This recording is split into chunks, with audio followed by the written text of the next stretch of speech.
Nous sommes le 15 janvier, bienvenue dans Monde des Arts, soyez vraiment les bienvenus. La bien nommée d'ailleurs, Monde des Arts ce soir, lieu bruxellois de tous les arts, mais aussi, c'est vrai, de toutes les contestations d'artistes, un petit peu notre place de la République à nous, si on peut dire. Et ce ne sont pas d'ailleurs les revendications qui manquent aujourd'hui et pour l'avenir. Revendications, bien sûr, colère, mais aussi inquiétude, parce que la précarité, elle est bien là, elle est bien installée. Ce ne sont pas les réformes présentes et à venir du gouvernement Arizona qui vont calmer cette colère, bien au contraire. Réforme du chômage, on va en parler, mais les pensions aussi, baisse de subsides, etc. Et on ne vous parle même pas des lieux culturels qui ferment leurs portes les uns après les autres. J'ai intitulé cette première émission de la rentrée « Travailleurs des arts, les raisons de la colère ». On en parle de cette colère justement avec mes invités. Tout d'abord, Brune Bazin. Bonsoir Brune. Bonsoir.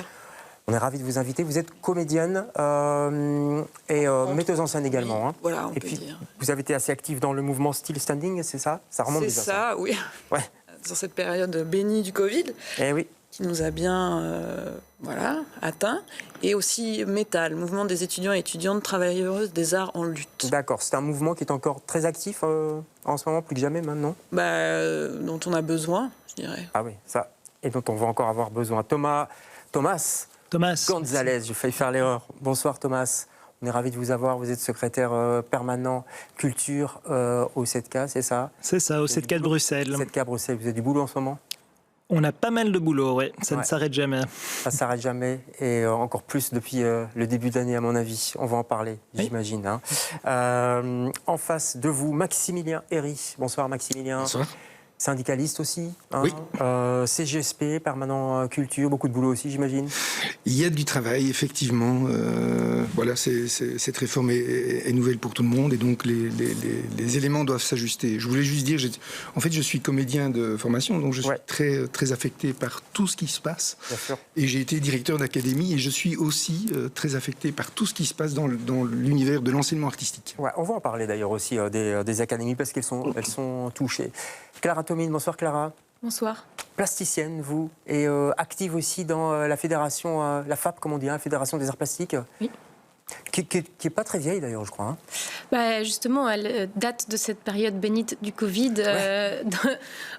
au cours de laquelle on s'est rendu compte très très violemment de notre précarité. Et c'est à ce moment-là que la FAP s'est créée, effectivement. C'était la première fédération dans le secteur des arts plastiques. Le théâtre et d'autres secteurs étaient déjà fédérés. C'est la petite dernière, quoi, comme on dit. Allez, Mélanie Peduzzi, vous connaissez sans doute, j'imagine, cette fédération, puisque vous êtes photographe. Bonsoir Mélanie. Bonsoir. On est ravis de vous avoir. Photographe, engagé, on vous voit dans toutes les manifs avec votre appareil photo. Oui. On va voir d'ailleurs des photos qui vont défiler de manifestants, d'artistes, de travailleurs de la culture. Il faut s'habituer à dire travailleurs de la culture, hein, parce qu'il n'y a pas que les artistes. Hein. Bonsoir Yves. Bonsoir. Ça va bien? Ça va bien. Oui. Collectif, vous, Solidarité contre l'exclusion. C'est ça. Pas mal aussi, hein. En effet, on a beaucoup de travail avec la réforme chômage, bien entendu, et ses conséquences aussi par rapport au CPS et par rapport à toute la précarité que ça va entraîner. Ouais, et je signale tout de suite que ça touche toute la société aussi. Ici, c'est une émission culturelle.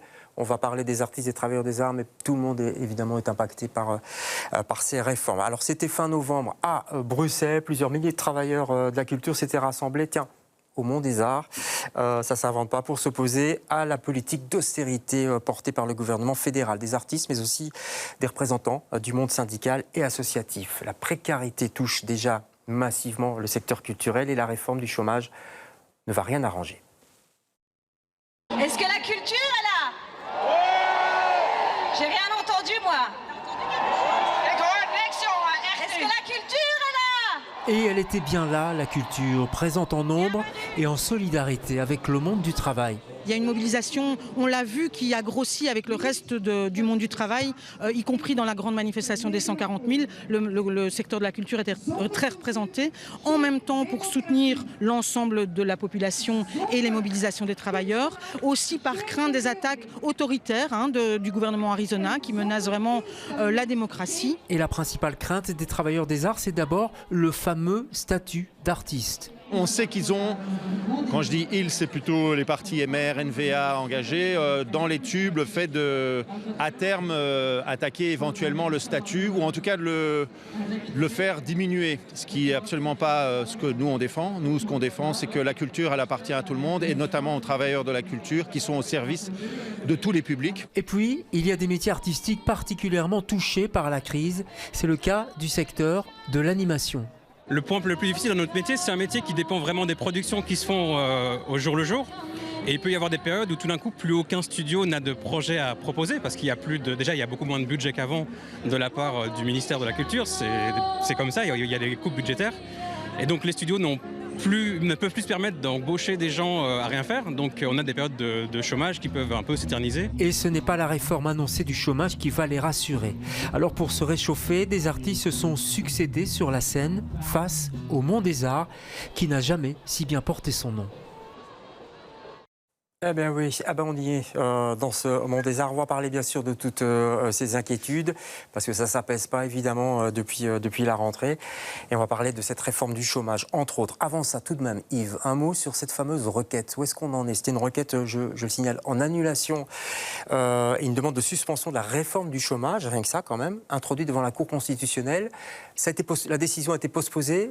Maintenant, le verdict est tombé? Oui, en fait, donc, ce qui se passe, c'est qu'il y a eu très peu de concertation, que ce soit les syndicats ou les associations. On avait demandé des auditions au Parlement, ça a été refusé. Donc on a aucun contact, aucun alors, il y a eu un tout petit peu, le minimum syndical, si j'ose dire, a été fait avec les syndicats, donc Conseil national du travail, mais il n'y a pas eu de véritable concertation. C'est une mesure qui a été menée tambour battant, et on s'est retrouvé avec... Il y a deux possibilités qui restent seulement. C'est évidemment la contestation. On a vu que les travailleurs des arts sont parmi les rares catégories qui ont obtenu certaines choses par rapport à la réforme telle qu'elle était prévue initialement. Et puis plus largement, c'était la piste juridique. Pour ça, on a fait effectivement, comme c'est une loi, la loi, on ne peut l'attaquer que devant la Cour constitutionnelle. Et on est des personnes morales, donc des syndicats et des associations, qui ont attaqué cette loi en annulation. Mais comme elle prenait ses effets déjà en janvier, il y avait une urgence. Il fallait se dépêcher, mais ça a été postposé. Et c'est pour ça qu'on a demandé une suspension. Et donc la Cour a traité ça rapidement, parce que si aujourd'hui elle avait suspendu, on aurait pu encore payer les gens qui sont exclus au 1er janvier et fin janvier. C'était pas encore trop tard. Mais pour faire une demande en suspension, il faut présenter des personnes physiques, des vrais gens.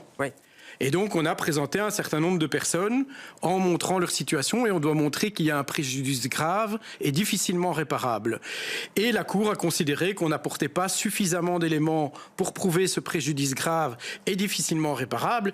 Il est évidemment difficile de savoir quelles sont les emmerdes que les gens vont avoir quand ils vont plus être payés par le chômage. On n'a pas pu le chiffrer précisément, évidemment. Donc c'est un peu regrettable que la Cour ne se soit pas projetée un petit peu plus. Mais bon, voilà, on sait comment va la justice. Et donc, qu'est-ce qui va se passer maintenant? La suspension a été rejetée. Il reste l'annulation. Donc le recours en annulation court toujours. Vous y croyez vraiment? Alors, il faut y croire, mais ça ne suffira pas. Il faut des mobilisations et il faut des interpellations politiques. Maximilien, il n'y a pas eu de dialogue, on ne vous a pas appelé, moi, personnellement, non. Non, mais oui, ou la CGSP Je n'ai pas entendu qu'il y ait eu un contact direct, mais c'est plus au niveau de la FGTB, il me semble qu'il y a eu... Oui, pareil. C'est effectivement ça, c'est la FGTB fédérale qui s'est occupée du recours. Bon, déception quand même là, pour l'instant. Bien sûr, on espérait que ça soit suspendu pour qu'il n'y ait pas de dégâts en attendant que la Cour se prononce sur le fond, mais elle ne s'est pas prononcée sur le fond, donc il ne faut pas se décourager, il ne faut pas se démobiliser. Bon, écoutez, on s'accroche à votre optimisme. C'est pas facile d'être optimiste en ce moment. Je ne sais pas comment vous vivez, Mélanie. C'est sûr qu'il y a tout un détricotage des acquis sociaux qu'on a eus, et on le voit autour de nous au niveau de la précarité, au niveau du tissu associatif dont j'ai fait partie pendant longtemps et avec lequel je collabore beaucoup, où il y a des postes qui sautent, des projets qui sont annulés. On le voit dans la rue, on le voit... C'est un peu partout, hein, Brune. Vous teniez aussi à le dire, c'est comme une tâche qui s'étend dans toute la société. Oui, c'est-à-dire que Là, c'est 180 000 personnes qui sont exclues du chômage. Monsieur Clarinval insiste sur le fait que ce sont des personnes étrangères. Peut-être rappeler qu'il y a beaucoup de personnes qui sont d'origine juste hors Belgique ou qui ont des parents qui sont nés hors Belgique, et que pour aussi la moitié, ce sont des jeunes en fait qui ont perçu des allocations d'insertion. Ouais.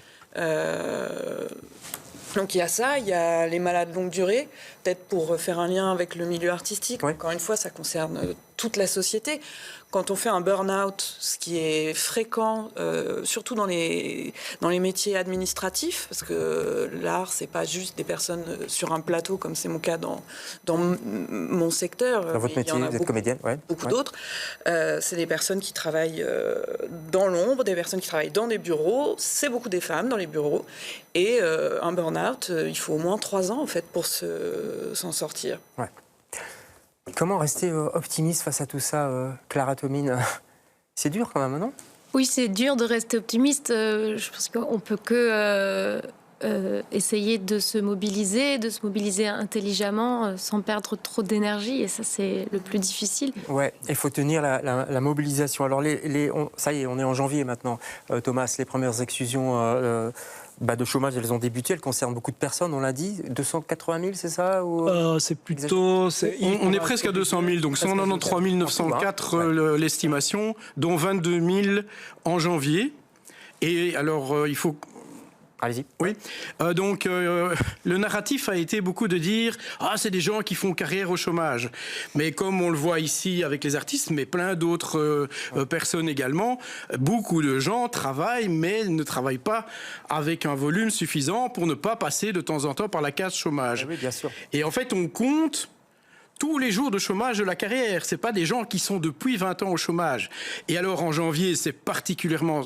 Si ça n'était pas si triste, ce serait drôle, puisqu'on nous dit qu'en janvier, dans la plupart des médias, on a dit que c'est les gens qui ont plus de 20 ans de chômage qui sont exclus en janvier.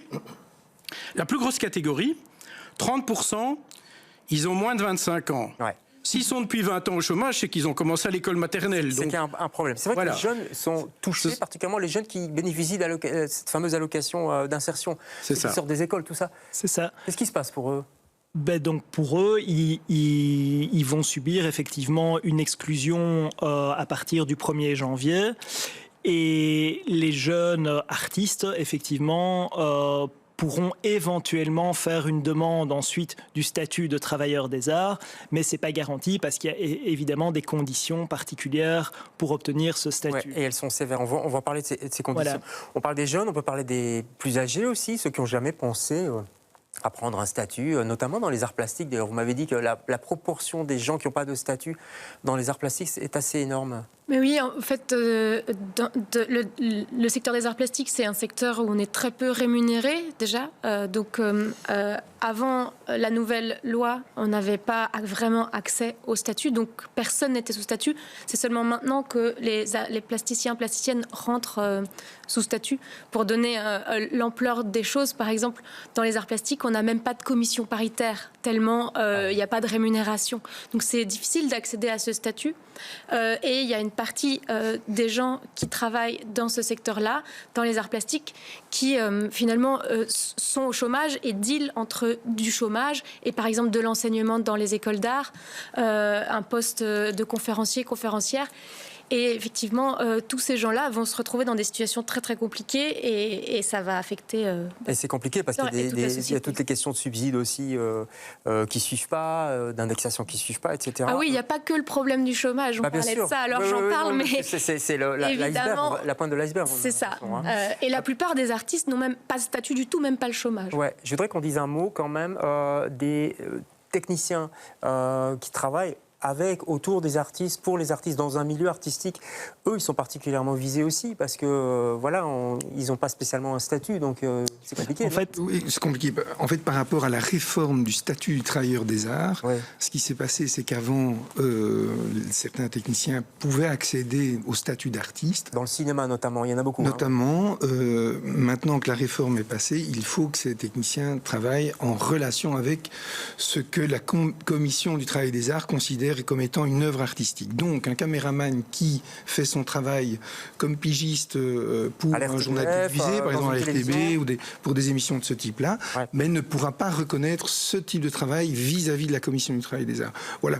La FGTB avait déjà dénoncé cette situation par rapport à la réforme, j'allais dire l'ancienne réforme, parce que là, les réformes se suivent et se bousculent, ne se ressemblent plus, à tel point qu'il y a des gens, et je fais une petite digression, mais il y a des gens qui se plaisent à dire publiquement de façon très honteuse, ayons le courage de réformer, mais je me demande où se trouve le courage de vouloir s'attaquer aux plus faibles et de vouloir s'attaquer aux techniciens qui sont déjà bien mis à mal par cette réforme, notamment Pour parler des techniciens, donc c'est techniciens, caméramans, électro, etc., notamment sur les plateaux de cinéma, il y en a plein, les plateaux de théâtre aussi.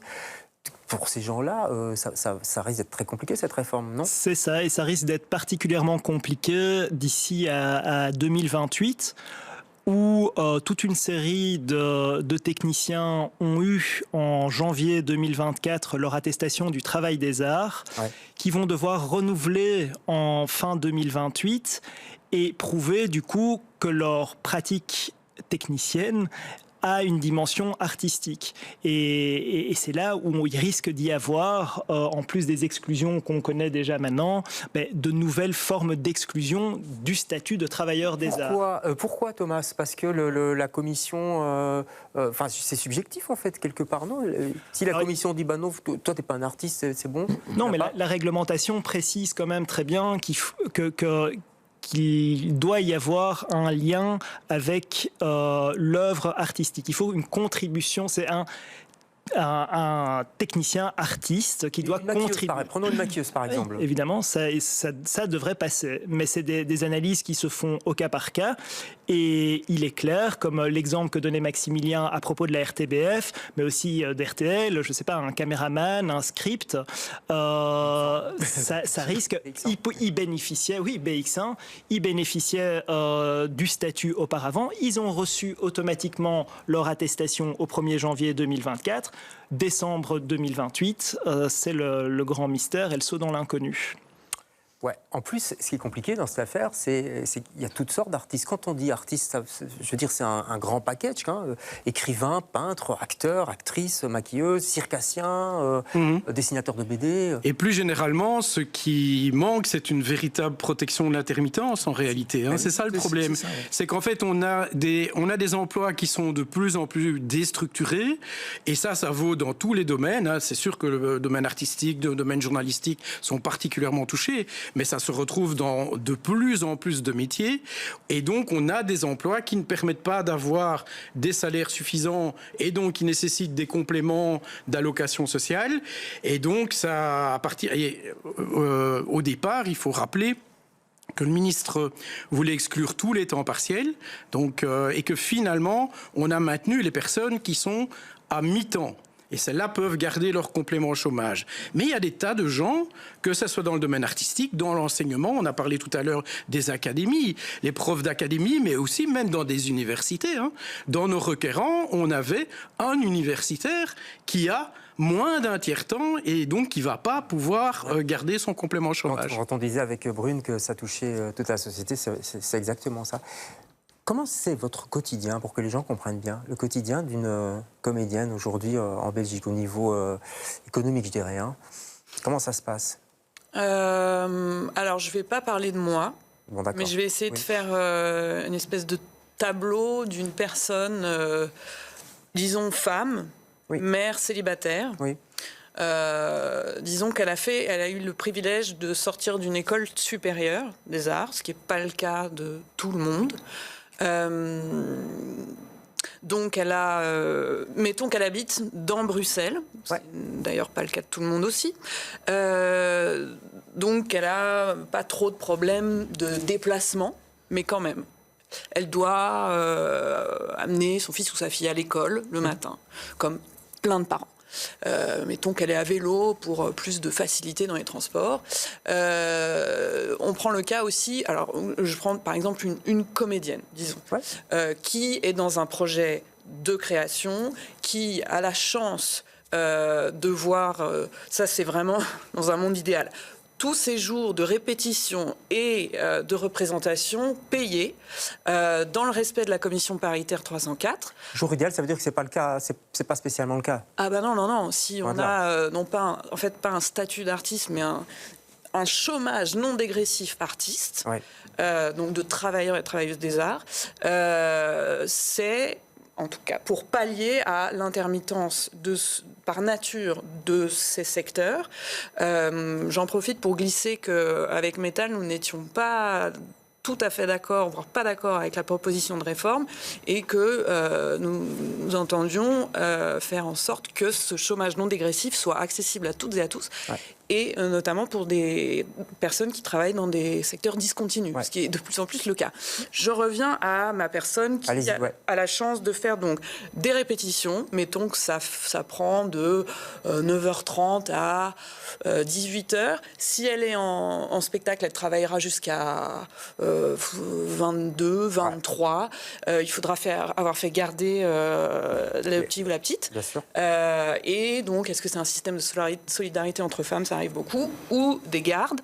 Il y a tout ça qui rentre en compte. Il y a tout un travail dit invisibilisé, d'apprentissage de texte, de plein de choses. Invisibilisé, qui n'est pas comptabilisé, ça on ne voit pas. Quoi. Et savoir peut-être que, par exemple, pour une comédienne qui débuterait, qui porterait son propre projet, eh ben, il faut être aussi à l'administratif, à la recherche de résidences, de subventions, tout ça, et de bourses d'aide à la création.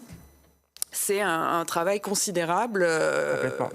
Quel chemin. On va faire tourner la parole. Mélanie, c'est un peu les mêmes galères que vous vivez? Oui, le profil... Vous avez toutes les trois. Oui, moi depuis 2 ans, le profil qu'expliquait Brune peut être proche du mien dans le secteur des arts plastiques. Donc avec un statut de 1 600 € par mois. Moi, je touche 1 600 et quelques euros par mois. C'est ça, plus ou moins, avec le statut. Oui, plus ou moins, selon un enfant à charge ou quoi. Ça peut être un peu plus en fonction de comment on l'a obtenu. D'accord, oui, continuez. Donc avec ça, comme tout le monde, j'ai un emprunt à la banque. Enfin, comme tout le monde, j'ai un emprunt à la banque. Tout le monde n'a pas d'emprunt à la banque, mais moi personnellement, oui. Je dois payer mes charges. J'ai un enfant à charge. Donc souvent à la fin du mois, il n'y a plus rien si j'ai pas des contrats en plus. Donc on est quand même de toute façon, même avec ce statut, amené à courir après des choses ou à accepter beaucoup de contrats pour pouvoir s'en sortir. Et puis notre quotidien, il est rythmé par des choses pratiques. On n'est pas en train de se la couler douce comme ça pourrait être parfois véhiculé comme stéréotype dans la société. Et puis, il y a toute une partie de la semaine où c'est beaucoup des recherches de subsides, recherches de résidences, de soutien expo. Il y a de la recherche en atelier, il y a de la production, des séances photo à l'extérieur. C'est très diversifié. C'est très bien que vous expliquiez comme ça vos quotidiens respectifs, parce que je crois qu'on ne se rend pas compte, en fait, le grand public ne se rend pas compte du quotidien d'un ou d'une artiste ou travailleur de la culture.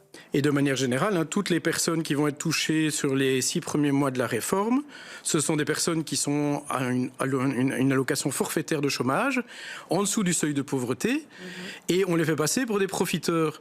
Donc que ce soit des gens... Alors il y a tous ces gens qui travaillent régulièrement et qui ne gagnent pas suffisamment, et puis il y a ceux qui ne travaillent pas, effectivement, mais qui ont une allocation qui est misérable, qui est inférieure au seuil de pauvreté, et on les traite de profiteurs.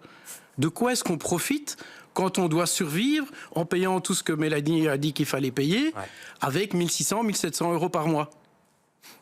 Et puis même quand on n'est pas sous contrat, on travaille en fait. On va à notre atelier, on recherche. Il y a toute la partie invisibilisée dont on parlait. C'est pas qu'on... Ce qui est d'ailleurs vrai pour les chômeurs aussi, pour les autres chômeurs aussi, parce qu'en fait la recherche d'emploi, c'est devenu un véritable boulot avec du coaching, avec des formations, avec... En plus, on n'a pas encore parlé de tout ce qui est temps partiel, complément chômage, etc. On peut peut-être préciser, est-ce que ces personnes vont garder leurs droits avec donc la règle à partir du 1er mars, et donc ça c'est la loi programme qui a été votée en juillet, permettrait empêcherait plutôt les travailleurs qui acceptaient de travailler pour moins d'un tiers-temps. Il y a quand même beaucoup de cours, je pense en académie, des cours d'instruments comme le hautbois ou comme le cor, le trombone, des cours où il y a très peu d'heures. Eh bien, ces gens-là vont devoir choisir. Ou bien ils vont choisir de rester en activité dans la transmission de leur art et gagner 400 € par mois, et ne plus avoir de complément d'allocation de chômage, et ne plus avoir ou bien choisir de refuser le travail pour continuer à garder ou son allocation de chômage ou son allocation du travail des arts. Donc moi j'ai interrogé le ministre Clarinval le 8 décembre à l'occasion d'une carte blanche que nous avons émise, signée par plus de 600 personnes concernant ces problématiques. Et le brave garçon se rend compte maintenant que, en fait, cette mesure n'est même pas une mesure libérale. Donc, ce qui va se passer, et c'est ça qui est triste dans cette affaire, c'est de voir qu'on va mettre une réforme pour relancer l'emploi, pour redynamiser l'énergie des gens, pour les mettre au travail. C'est le discours, ça. Ouais. Ok. On limite le chômage à 2 ans maximum. Et en même temps, on dit ceux qui ont moins d'un mi-temps, en travail partiel ou moins d'un tiers-temps, ces gens-là vont se retrouver exclus prématurément du chômage. Donc, qu'est-ce qu'ils vont faire ? Automatiquement, ils vont lâcher l'emploi et ils vont retrouver sagement leur allocation du travail des arts et faire leur travail artistique invisible. Ça touche effectivement beaucoup de professeurs, notamment dans les arts plastiques. Clara, il y a beaucoup d'artistes plasticiens qui donnent cours dans les académies. Et souvent, effectivement, il y a de plus en plus dans les académies et dans les ESA en général des postes de conférenciers, conférencières qui sont déjà très très précaires parce que en fait, on peut changer quand on veut. C'est pas des gens titularisés. C'est pas stable, quoi. C'est pas figé. Il y a un morcellement des heures qui font que parfois il y a des gens qui ont 3-4 heures par semaine dans une académie ou dans une école d'art. Et en fait, ça nécessite de complémentariser avec le chômage. Et ça va être très, très compliqué, effectivement. Donc cet effet, cet effet va appauvrir la culture de façon forcée. L'accessibilité à la culture pour les élèves qui ont envie de suivre une académie. La gratuité pour les enfants de moins de 12 ans, c'est terminé. Ils vont devoir payer 94 € sans compter le petit paiement complémentaire, sans compter le paiement de l'instrument. S'acheter un piano, c'est pas à 5 € qu'on s'achète un piano. Et donc là... Oui, donc en fait, les personnes qui travaillent minimum à mi-temps vont pouvoir garder leur allocation de garantie de revenus si elles l'ont. Celles qui ont moins... Attendez, minimum à mi-temps. Minimum à mi-temps. Hein, donc moins d'un mi-temps, elles vont perdre leur chômage, donc leur allocation de garantie de revenus. Et comme Maxime l'a dit, moins d'un tiers-temps, là, on n'aura plus droit du tout à l'allocation. C'est même pas qu'on va la perdre, on va même pas la recevoir. Et le ministre avait présenté ça comme une manière de stimuler pour qu'on ait plus d'heures. C'est chaque fois le même problème, c'est que on fait peser la reste, et les femmes connaissent bien ce problème du temps partiel, puisque c'est quand même elles qui sont les plus victimes du temps partiel subi. On le présente toujours comme du temps partiel choisi. La plupart du temps, le temps partiel est subi. C'est pas un choix. Donc finalement, cette mesure va coûter plus cher à la sécurité sociale. Oui, c'est le paradoxe, oui, parce qu'on ne va pas pouvoir accepter ces emplois. Thomas Gonzalez, comment, quand on est syndicaliste, qu'on travaille pour les artistes, comment donner de l'espoir ? Il y en a beaucoup qui nous écoutent ce soir. Qu'est-ce qu'on peut leur dire pour qu'ils tiennent le coup ? Aller dans la rue. Aller dans la rue dès qu'il y a des actions, dès qu'il y a des manifs. Est-ce que ça suffit ? J'ai l'impression qu'on va dans la rue depuis... Regardez le 31 mars. Regardez le 31 mars et la préservation des allocations du travail des arts qui ne sont pas soumis à la limitation dans le temps. C'est le seul secteur qui a réussi à se mobiliser vraiment parce que les chômeurs sont pas faciles. C'est pas une identité dont on est fier. C'est pas facile de mobiliser les chômeurs. Et les travailleurs des arts ont réussi à se mobiliser. Ce qu'ils ont obtenu, c'est pas la panacée, c'est pas parfait, mais en tout cas, c'est la preuve que la mobilisation a payé. Donc, la mobilisation, vous la connaissez bien. Les photos qui circulent depuis le début de l'émission, ce sont les vôtres. Qu'est-ce qu'ils vous disent, tous ces gens que vous avez rencontrés ? Ils sont préoccupés pour eux-mêmes et aussi préoccupés plus largement par rapport à toutes les mesures globales qui sont mises en place. Il y a aussi, je trouve, quelque chose d'assez beau dans le mouvement qui est en cours, c'est que les artistes ne regardent pas, comme on peut le dire, leur nombril, mais s'allient avec la défense des personnes migrantes, la santé, l'éducation. Mais ça, on l'a toujours senti, Brune, dans les différentes manifestations. Il y avait toujours ce qu'on appelait le bloc culture, quoi. Moi, ça m'a frappé parce que c'était assez positif. Le bloc culture allait aussi dans les autres manifs. On a toujours tendance à croire que les artistes sont sur leur nuage, etc., mais c'est pas du tout le cas. Bah oui, non, comme on a pu le voir, on passe pas notre temps à rêver devant une fenêtre et à manger des fleurs séchées. Non, c'est pas très bon, les fleurs séchées, ceci. Voilà.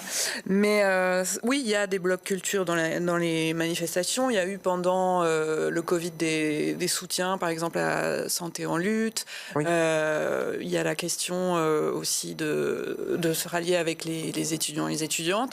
Et par exemple, j'aimerais quand même citer le travail d'amis issus du Conservatoire de Liège, Astrid Acaille et Victoria Levuillon, qui, par l'art et la performance, sont associés avec la Ligue des travailleuses domestiques avec et sans papier pour proposer des performances magnifiques dans l'espace public où ces femmes non seulement récupèrent le droit à la parole, enfin elles le demandent et elles trouvent une forme et elles la réfléchissent avec les artistes et ce sont des queens. Mais elles ne sont pas rémunérées. Mais elles ne sont pas rémunérées. C'est ces personnes qui prennent soin, comme plein d'autres secteurs prennent soin de cette société et sont méprisées. Ouais. La rémunération, ça c'est quand même le gros problème aussi, parce qu'on parle toujours de ce statut, mais finalement c'est pas extrêmement correct. Oui, donc en fait, il faut se rendre compte que les attaques contre les chômeurs, c'est pas simplement des attaques contre les chômeurs, c'est des attaques contre tous les travailleurs. Quand on cible les travailleurs sans emploi, c'est aussi pour s'en prendre aux travailleurs avec emploi.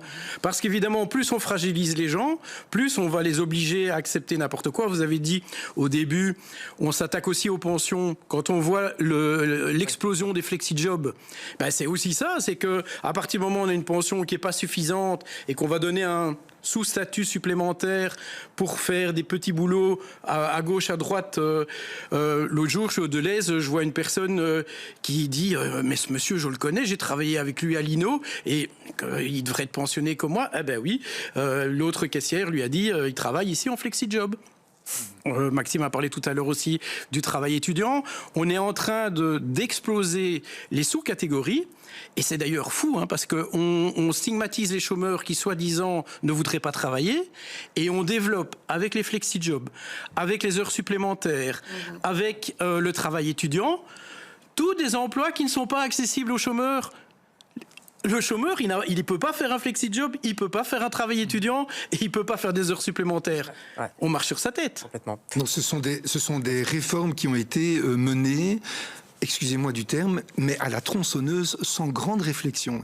C'est affligeant. Ou alors avec une réflexion pour précariser le marché du travail, justement. En tout cas, ce qui est certain, c'est que pour les emplois moins d'un tiers-temps, ce n'est même pas une mesure libérale, Non, mais comme j'ai dit tout à l'heure, l'idée, c'était soi-disant de pousser les gens à faire plus d'heures, comme si c'était leur choix. Eh ben, c'est manquer du jeu, parce que c'est considéré que dans l'enseignement, on est en enveloppe ouverte. Non, l'enseignement artistique en particulier et l'enseignement supérieur fonctionnent en enveloppe fermée. Et bien entendu. Donc on n'est pas dans un système où il y a autant de clients, on peut monter le nombre d'emplois. Ça marche pas comme ça. Malheureusement, c'est ça. Et M. Clarinval, je sais pas comment il a trouvé ça dans sa tête ou dans la tête de ses collaborateurs pour... Pardon ? Il ne fait pas ça tout seul non plus. Non, oui. En tout cas, il est peut-être mal entouré. Thomas Gonzalez, manifestation. Alors, vous préparez déjà, j'allais dire, l'après-réforme ? L'après-réforme. Je veux dire, vous préparez des sorties, si rien ne bouge, si tout reste comme ça figé. Là, l'agenda est très chargé. Donc, des prochains mois, dès le mois de janvier jusqu'au mois de mars, où on aura un pic, donc une grande manifestation et grève nationale le 12 mars. Certaines dispositions ne sont pas encore complètement passées. Je pense aux questions pension qui ne sont pas entièrement... On n'a pas abordé ce sujet-là, mais c'est encore un autre... En tout cas, et même au niveau de l'emploi, hein, parce que il y a des effets d'annonce du gouvernement qui sont gigantesques. La seule loi qui a été prise en 2025, c'est sur l'élargissement du nombre d'heures des travails étudiants, sans cotisation sociale. Toutes les autres, parce que j'ai cité le flexi-job, les heures supplémentaires, le préavis, enfin tous ces éléments-là, il y a eu des effets d'annonce massifs déjà, mais heureusement, c'est pas encore voté. Donc il faut continuer à se mobiliser. Et alors aussi, pardon, très brièvement. Oui, je peux continuer. Oui, sur le 12 mars aussi, l'important, c'est que ce sera une période de contrôle budgétaire en fait, où le gouvernement va vérifier un petit peu les effets retour, soi-disant des mesures, les effets retour attendus, mais qui seront nuls. Et donc on risque d'avoir de nouvelles économies qui vont arriver là. Et donc on va taxer les pizzas surgelées aussi. Voilà. Allez, on va devoir conclure très rapidement. En tout cas, et mon camarade ne me contredira pas, la FGTB fera tout, mais tout ce qui est possible de faire pour faire reculer ce gouvernement Arizona et le faire tomber. Moi j'ai une question aux 3 artistes. Vous n'avez jamais songé, vous ne dites pas, je vais arrêter, je vais faire autre chose, je vais arrêter d'être artiste, Mélanie? Non, j'ai déjà fait plein d'autres choses que d'être artiste, on va dire, mais... moi, c'est aussi une vision de société, c'est une manière d'être au monde et je peux pas faire autre chose. Enfin... Oui, pareil. Moi, j'ai pensé à... Enfin, c'est des questions qu'on se pose. Bien sûr. C'est des questions qu'on se pose. Qu'est-ce que je voulais dire sur ça? Oui, je connais des personnes, mais brillantes, qui font un travail magistral dans le cinéma, dans plein de secteurs. On dit, les engagés nous parlent d'une revitalisation de la culture, mais vous pouvez pas savoir à quel point cette culture belge, elle est dynamique. Il faut sortir... il faut sortir, aller soutenir des lieux comme le Cinéma Nova, comme plein d'endroits. Et pourquoi je disais ça? Oui, des personnes pensent à se reconvertir dans des métiers comme l'ébénisterie, dans plein de choses. Mais moi, on restera là. C'est un crève-cœur, quoi. Clara, même chose? Oui, souvent, c'est un vrai choix de devenir artiste parce que c'est très difficile. Donc, au bout d'un moment, certaines capitulent et c'est normal et ça donne souvent envie. Mais c'est très, très dur. On doit investir. Enfin, il faut payer des ateliers alors qu'on ne sait même pas si ce qu'on va produire va permettre de gagner sa vie. Donc, c'est très, très dur. C'est un engagement. Mais on s'accroche, c'est un engagement, on a compris. En tout cas, sachez une chose, c'est que le public est là. Moi, je le constate et je ne suis pas le seul à le constater. Le public est là derrière vous. J'espère qu'il sera encore là derrière vous pour longtemps. Merci à tous les 6 d'avoir participé à ce débat. On n'a pas fini d'en parler, je crois, de tout ça. Merci beaucoup. Merci. On se retrouve la semaine prochaine pour un autre Monde des Arts. Bonsoir.